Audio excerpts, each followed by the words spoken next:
What's up, everyone? Online Pep Coach, Ask Kikel here at thepepcoach.com. Today talking about, and this is mainly for my athletes out there, replacing the vegetables you're eating basically with algae. So hear me out. As we are becoming hypermuscular or hypermetabolic, whoever is out there who has to have a high caloric intake, which sounds like a lot of pro bodybuilders, sounds like a lot of professional strongmen and powerlifters and NFL players, and every athlete out there tends to have a pretty high food intake as a whole, right? To get enough nitrogen, to get enough carbohydrates, to get enough fats, it tends to fill you up. You usually run out of space for your vegetables. So we're running into this problem of having some malnutrition on the macronutrient side of things because you don't have enough space in your stomach. On top of that, as awesome as vegetables are for us, they're also coming with a whole bunch of fiber, which does what? Adds up over time on top of all the other food volume that you're eating. So we tend to see a lot of bloating, indigestion, and problems in the athletic world from people trying to eat all their healthy foods and still get enough calories. So this generally leads people to not having their fruits, not having their vegetables, going ahead and just adding in dextrose and a lot of different things and different practices, which everything has its time and place and purpose. But if we are in this kind of environment where we're trying to make sure we're driving up recovery factors as best as we possibly can, which every athlete can utilize, it's dependent upon underlying health. So the cool thing about this is, okay, if we can't take in these vegetables anymore, which in reality, are they that good? I mean, we have all the oxalates with our kales, with our spinaches. Then we have, if you look at like the sulforaphane end driver of broccoli, you have to eat a ton of broccoli to actually get enough sulforaphane. It's dependent upon all the different glucuronidase and myrosinase factors. Like, that's a whole separate conversation. And there's nothing wrong with vegetables. I love vegetables. I love fruit. Everyone should be having them in their diet at the right times. The problem is to get the amount of recovery we need on a health aspect, as well as a recovery aspect, as well as a anabolism aspect, it requires more micronutrition. That's why nutrient density is so important for athletes, not just for baseline health, but because it makes you build muscle tissue faster, helps you to lose body fat faster, helps you to literally get faster, stronger, everything. So because of that, we're talking about spirulina and chlorella. So what we're looking at here, and if we kind of dial back, way back millions of years ago, whenever evolution was really happening with that first little spirulina, what we saw was this evolutionary process where we had this little cyanobacteria that then evolved over time and gave us our mitochondria. So the way it actually looks, if we can imagine this initial little bacteria kind of being like this, then over time it actually began to fuse with another. Now, all of a sudden, we have this. So the reason why this is interesting and the reason why we have to bring it up is because if we look at the mitochondria, right, given that it has two membranes, antioxidants don't do a good job of getting in there. But what does?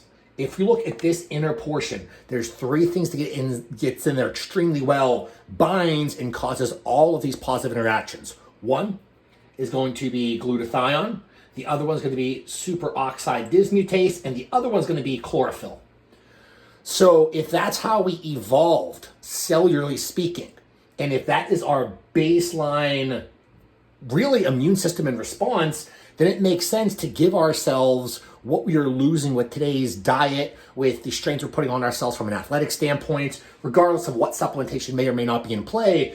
This baseline driver on health applies to everyone.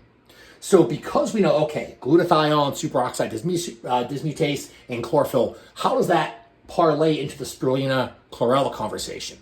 Well, spirulina is really cool because that's the one, in just so we understand ourselves, superoxide dismutase, SOD, is the thing that can actually manage those superoxide cascades internally in the mitochondria and stop oxidation and stop that negative reactive oxygen species generation in the first place.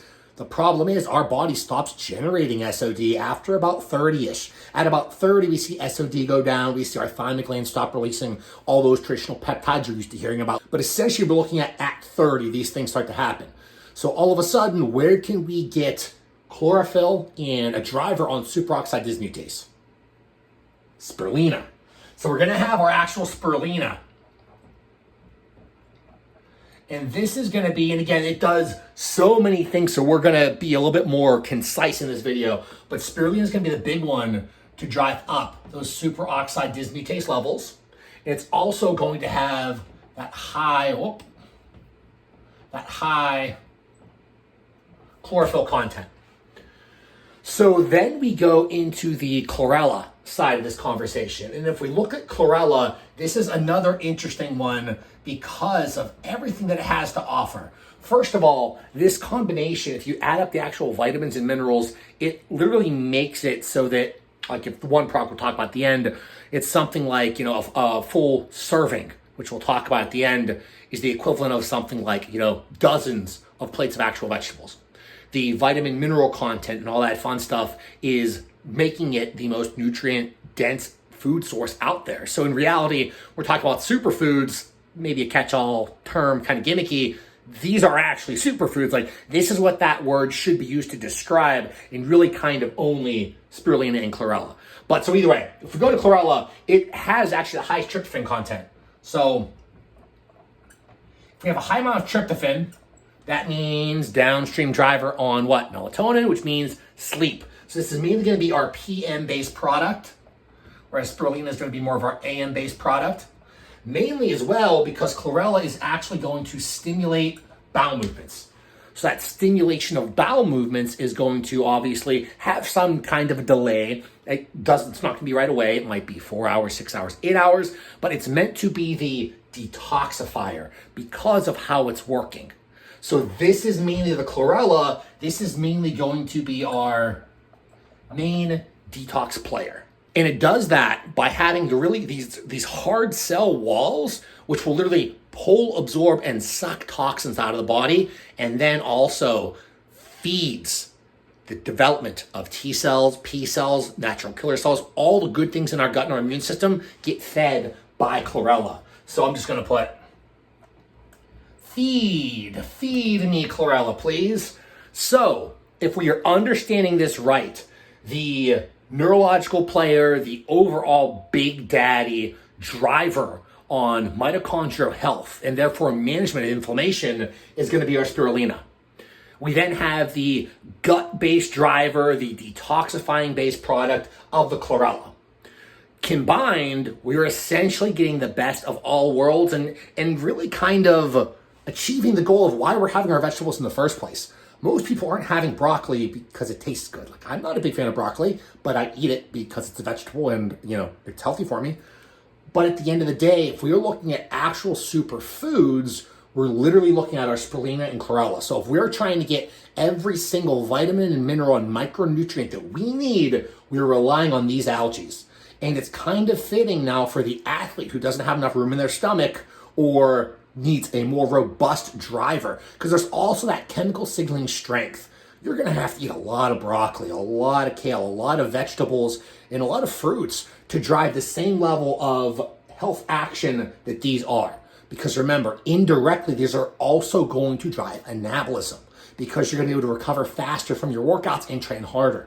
Indirectly, these are also going to help you to lose body fat. Why do we stop losing body fat? Not just systemic fatigue. That's a big one. This is going to help with that. It's also because of adipocyte inflammation. So fat cells will literally get inflamed. It'll downregulate lipolysis. So it won't be able to pull out lipids, won't be able to put it in the bloodstream. And if it's not going there, we're not going to be able to oxidize it. So overall, I've started to do this myself. I still have some broccoli here or there, but the way I'm getting all of my real micronutrition, besides fruit, because I just love fruit, I have a good amount of fruit, I have a little bit of broccoli, I have some mushrooms, but then my biggest driver is this spirulina and chlorella. And I've slowly started to transfer over all of my athletes to say, hey, yeah, still have some vegetables, but let's rely on our micronutrition from these sources.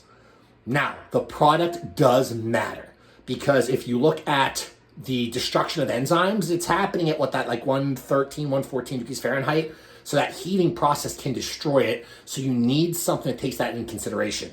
The product that I'm a huge fan of is Energy Bites. It should be a pretty well-known brand, I believe. I think a lot of people know about it. I absolutely love it as a whole because it's sold as a food product, not a supplement. And that's kind of another good thing to hit home on. This is literally food. You can chew these. You can also just swallow them as a tablet. They're a little bit chewy. A lot of people don't like the flavor, which is cool. You just swallow them anyway, but they're still a food. So instead of spending your money at the grocery store on broccoli, I'm choosing to spend my money online at Energy Bits with Spirulina and Chlorella because I can't find the source anywhere locally. If I did, I'd just do that, but that's not how it works.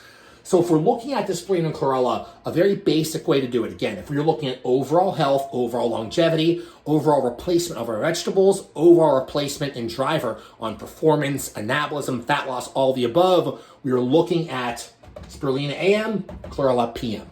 So the Energy Bits product is going to be roughly, it works out to be anywhere from 5 to 10, depending on the person. We're looking about anywhere from 5 to 10 tablets in the AM of our Spirulina. And then our Chlorella is going to be literally the same. 5 to 10 tablets in the PM. Now, for me personally, the reason why I really wanted to make this video and why I get so excited about it is because there's very few supplements out there and food products that you ingest that have such a massive driver acutely. Whenever I started taking these two products and switched out some of my vegetables for it, there was always this like underlying inflammation in my right knee. My right hip was a little bit sore. Left elbow was always sore, basically just for how much I train. Those started to slowly go away. I started to overall have better changes to my dermal layer, so my skin started to look healthier. I started to lose body fat just a little bit easier, faster, better, more efficiently. So then I dropped it out, wanted to just see, put it back in after an extended period of time. I saw those things come back. Once I came back on to Spirulina and Chlorella, I saw all those negative effects go away again. So we're trying to, because in reality, it's not a research study. You know, I can't control every single variable of my day, of my life, because life happens. I got 3 kids, so you just can't control that all the time. But I can control the changes I make to my diet, to my overall supplementation, to my training, and I try to keep everything as stable as I possibly could. And this was the only factor, and I try to do this for everything that I take. We go in, we see how it works in application, and make sure it lives up to the hype on paper. So I'm a very big fan of Spirulina and Chlorella, not just because on paper, evolutionary speaking, it makes sense. All the research on it makes sense. If you look at the active constituents in Chlorella, one of them is involved in what? What do they use out there? That one micro molecule in there? Chemotherapy. So literally as an anti-cancer agent, parts of Chlorella are utilized in clinical settings. So it makes sense on paper. We apply it, all of a sudden it also works in reality and application, and that's kind of where I like to live, because it doesn't matter if it works on, or if it looks good on paper. If it doesn't work in reality, it doesn't really matter. These 1000% work in application, and at the end of the day, you're spending, I think the dollar amount works out to be roughly the same that you'd be spending on your basic vegetables at the grocery store anyway. So I just swapped the budget out over for these products. Again, I'll put the links down in the description box below, discount code, all that kind of fun stuff. But Spirulina and Chlorella, to me, is going to be the next wave of athletic nutrition, because any athlete out there who, like we said earlier, has to eat a lot of food is not going to get in their fruits and vegetables because they don't have the food volume, or they don't have the space in their stomach because of the food volume. This is going to be the replacement factor. This is what's going to allow a lot of my MMA athletes, in order to stop getting sick all the time, because they're getting staph infections from rolling and grappling with people that have bacteria all over their bodies. This is the thing that's helping me to drive all of my bodybuilders at the top end of the sport in the IFBB level, whose supplementation is pretty high. This is helping to pull down on that organ stress. We have more leeway, less systemic fatigue, so you have a better look on stage at the end of the day.